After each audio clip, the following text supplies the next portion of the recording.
சற்று முன் கிடைக்கப்பெற்ற மிக மிக முக்கியமான செய்தி ஒன்று வெளியாகி உள்ளது. பன்னீர்செல்வம் வீட்டில் குவிந்த அதிமுகவின் நிர்வாகிகள். இன்னும் 7 மாதங்கள்தான் சட்டசபை தேர்தல் நடைபெற உள்ளது. அதிமுகவை ஒருங்கிணைப்பதற்கான அடுத்த கட்ட நடவடிக்கை என்ன? தற்பொழுது எடப்பாடி பழனிசாமி அவர்களுக்கு எதிராக அதிமுகவின் தலைமை அலுவலகத்தில் போராட்டங்களை நடத்தலாமா என்ற தற்பொழுது ஆலோசனை பன்னீர்செல்வம் அவர்களது வீட்டில் செங்கோட்டையன் மற்றும் பன்னீர்செல்வத்தின் ஆதரவாளர்கள் இந்த ஆலோசனை கூட்டத்தில் பங்கேற்றுள்ளனர். மேலும் சசிகலா அவர்களை இன்று மாலை சந்திக்க ஏற்பாடுகளும் செய்யப்பட்டுள்ளது. டிடிவி தினகரன், OPS, வைத்திலிங்கம், மனோஜ் பாண்டியன், செங்கோட்டையன் இவர்கள் ஒட்டுமொத்தமாக தனது ஆதரவாளர்களுடன் அதிமுகவின் தலைமை அலுவலகத்திற்கு சென்று எடப்பாடி பழனிசாமி அவர்களுக்கு எதிராக போராட்டங்களை நடத்துவார்கள் என்று கூறப்படுகிறது.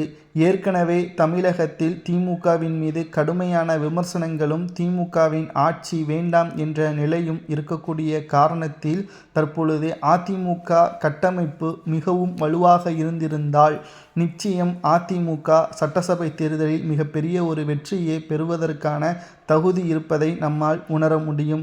ஆனால் உட்கட்சி மோதலின் காரணமாகவும் தன்னுடைய அதிகாரத்தையும் பதவியையும் தக்க வைத்து கொள்ள வேண்டும் என்று எடப்பாடி பழனிசாமியின் சுயநலத்திற்காகவும் அதிமுக பிரிந்து கிடப்பது நிச்சயம். இது வெற்றி பாதை செல்லக்கூடிய அதிமுக தோல்வியை நோக்கி சென்று கொண்டிருப்பதாகவும் மக்கள் அதிமுகவை புறக்கணிக்கவில்லை, அதிமுகவின் தலைமைதான் அதிமுகவை புறக்கணித்து செல்கிறது என்பதையும் OPS அவர்கள் ஆலோசனை கூட்டத்தின் பொழுது தெரிவித்துள்ளார். நிச்சயம் OPS அவர்கள் கூறியது சரியா என்பதை தொண்டர்களாகிய நீங்கள் தான் கமெண்ட் வாயிலாக கூற வேண்டும்.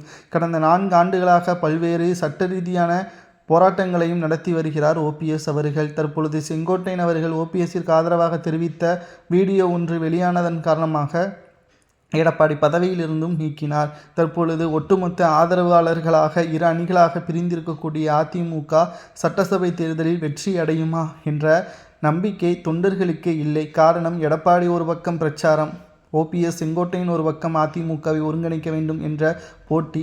இதற்கு இடையே திமுக மீண்டும் ஆட்சி அமைக்கும் என்று வலுவாக கூறுகிறது. இதற்கெல்லாம் அதிமுகவின் தலைமை அலுவலகத்தில் போராட்டம் நடத்தினால் வெற்றி வாய்ப்பு உறுதியா என்பதை கூறுங்கள்.